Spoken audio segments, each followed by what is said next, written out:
Good morning, day 65, outside Cravings Coffee Shop in Chester. Wonderful little coffee shop, artisanal espresso coffees, bakery, excellent baked goods. Bookshop. And they also had meals too, which I didn't realize. I had free breakfast at the motel where I stayed, but those were motel eggs and cereal, and I never even bother with the waffles there. But went to Holiday Market, which is just across the street from Cravings, to do my resupply. Had to do some sort of hard thinking here about the resupply for the next, really from here to down in the Truckee area, South Lake Tahoe, Echo Summit, that kind of thing, Echo Lake,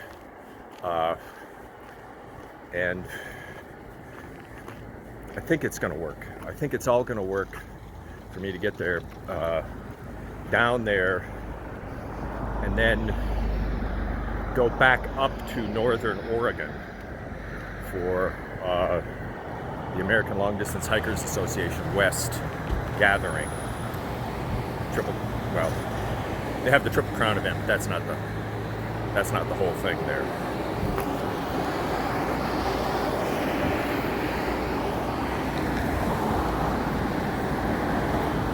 Lot of noise.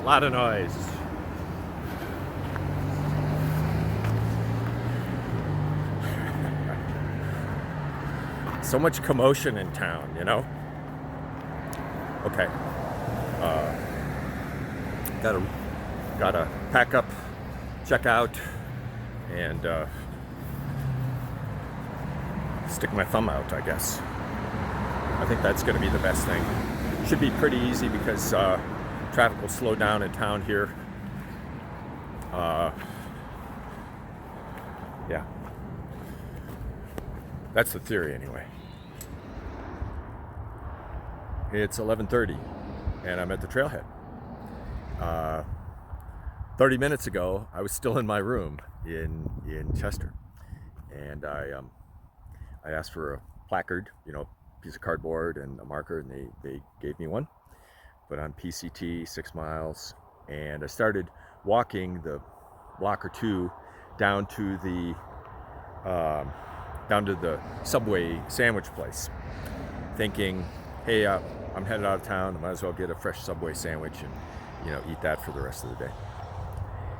Didn't even make it there because a couple, John and JJ, I think was her name, stopped, pulled over, brought me right out here. Boom. So here I am. I want to talk about somebody else that I met yesterday. Went over to do my laundry a block from the motel. There was a lady in there, and she said I had to, the coin machine didn't work. I had to go somewhere else to get coins. She told me to go to the gas station. They wouldn't do it. Had to go back to my motel. So I got coins for the wash. I'm getting ready to buy a $1, box of Tide or whatever. She said, no. Here. And she gave me 2 sheets of a product that was Eco something or other. It's a solid sheet of detergent. It goes in the wash. Just put it in the wash. Never seen this product before. She absolutely refused any payment for this. She gave me 2 because my clothes were probably going to be pretty dirty, which they were. And then did my laundry. She told me which dryers worked. Only like 2 or 3 of the dryers in the place worked. And I asked her, do you work here? And she said, no, I just do my laundry here all the time. As I'm putting my clothes in, she reached over, grabbed 2 of her own dryer sheets, threw them in with my laundry. Thank you. From her accent, I would guess she is from the Caribbean. I don't know, Jamaica, Bahamas, maybe Bahamas.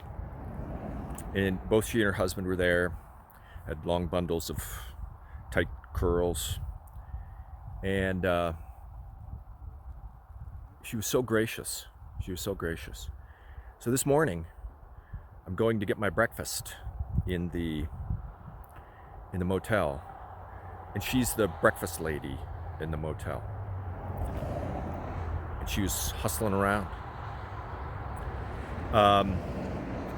And I said, I want to thank you for what you did yesterday, because you were kind of the highlight of my day. These tiny little acts of kindness. And she understood immediately. She probably does this all the time. That's what goodness, that's what character is all about. These tiny little acts of kindness from someone who's the breakfast lady at the motel, almost certainly an immigrant. We have a very tight labor market. All these places are shut down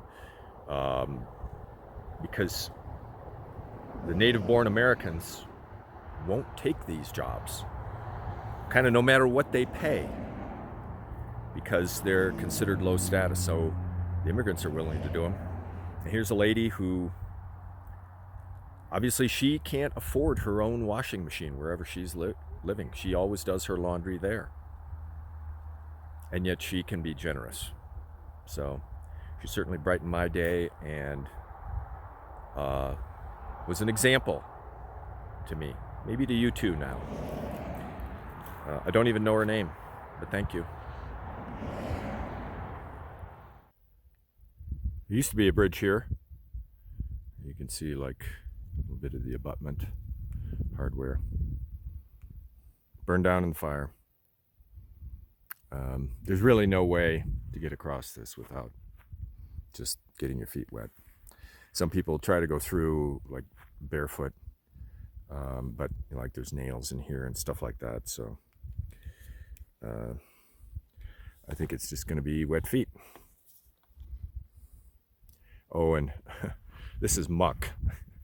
I was reading the Guthooks comments now that I do have Guthooks updated comments, and people are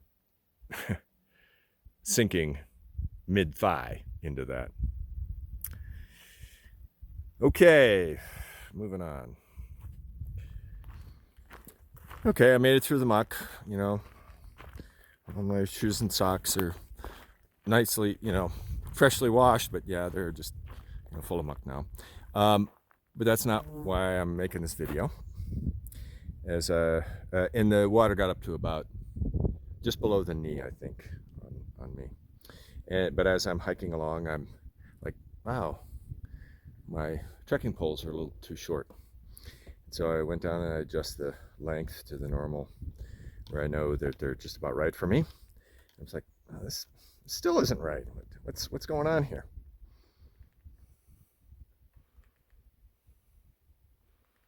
One of these is okay, and one of them isn't. Okay, somehow broke off. Don't know if it was in the muck. Don't know where. Kind of doesn't matter. It broke off. It ain't coming back. And these trekking poles, as I think most of you are aware, serve as keeping my tent up.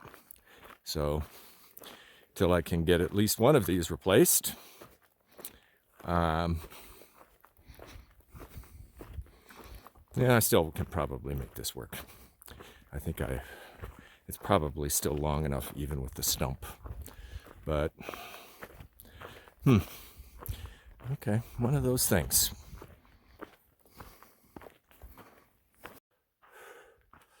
Okay, a milestone of sorts. PCT midpoint. Now this is actually not the midpoint for me, because I have missed, I think it's about 180 miles in southern Oregon and northern California that I'm going to have to make up at some point. So my midpoint is going to be about 90 miles south of here, roughly. Okay, I'm going to take a load off, enjoy this, sign the register, and yeah, a little bit of celebration here. Yeah.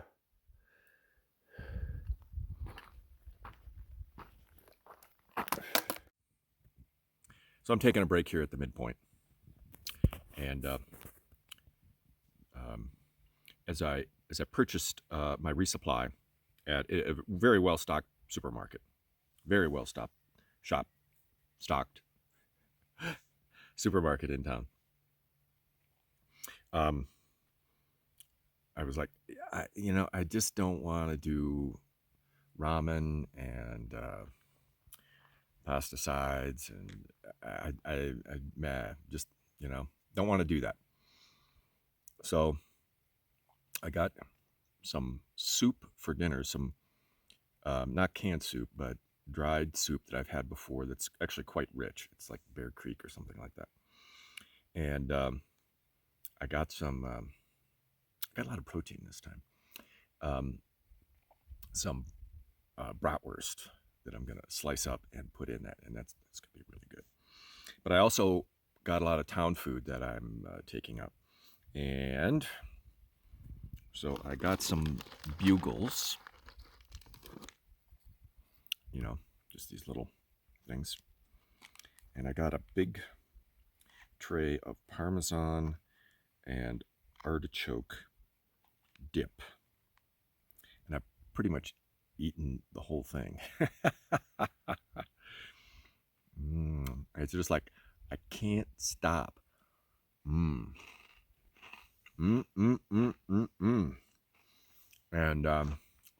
this is a morale booster, and I'm making good time, and it's a beautiful day. Partly cloudy skies, not hot, long but gentle climb up a couple thousand feet. I'm looking down on the lake. Can't remember what Almador or something like that. It starts with an A. That's right by Chester. I'm looking down on it right now. And I'm gonna, I think, be able to get into Belden here, I think tomorrow night.